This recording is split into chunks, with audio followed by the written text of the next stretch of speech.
નમસ્કાર, આપ જોઈ રહ્યા છો નેશન પ્લસ ન્યૂઝ. હું છું આપની સાથે હેતલ ભગત. સુરતના કઠોદરામાં પ્લેન ક્રેશ થયું હોવાની વાત માત્ર અફવા હોવાનું સામે આવ્યું છે. સુરતના કઠોદરામાં પ્લેન ક્રેશ થયું હોવાનો મેસેજ સોશિયલ મીડિયામાં વાયરલ થયો હતો. મેસેજ ફેલાતા લોકો કઠોદરા પ્લેન જોવા દોડી આવ્યા હતા. જોકે પ્લેન ક્રેશ થયું હોવાની વાત માત્ર અફવા હોવાનું સામે આવ્યું છે. 5 વર્ષ પહેલા આ પ્લેન એક રિસોર્ટમાં શોપીસ માટે બનાવવામાં આવ્યું હતું. આ પ્લેનનો કોઈ પણ ઉપયોગ ન થતા આ પ્લેનને કઠોદરાના ફાર્મ હાઉસ પાસે લાવવામાં આવ્યું હતું. આ કઠોદરા વિસ્તારની અંદર અમારું આ ફાર્મ હાઉસ છે.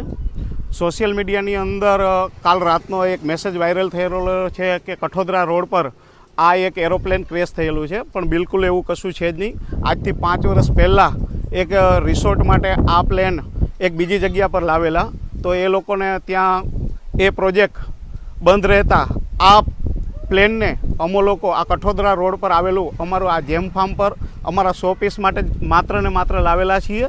આ કોઈ પ્લેન ક્રેશ થયેલી દુર્ઘટના છે નહીં, તો લોકોએ આવા ખોટા વાયરલ મેસેજથી ગભરાવું નહીં. અહીંયા કોઈ જાનહાની થઈ નથી, કશું જ થયેલું નથી. માત્ર ને માત્ર અમારા આ ફાર્મ હાઉસની શોભા વધારવા માટે જ અમે આ પ્લેન લાવેલા છીએ.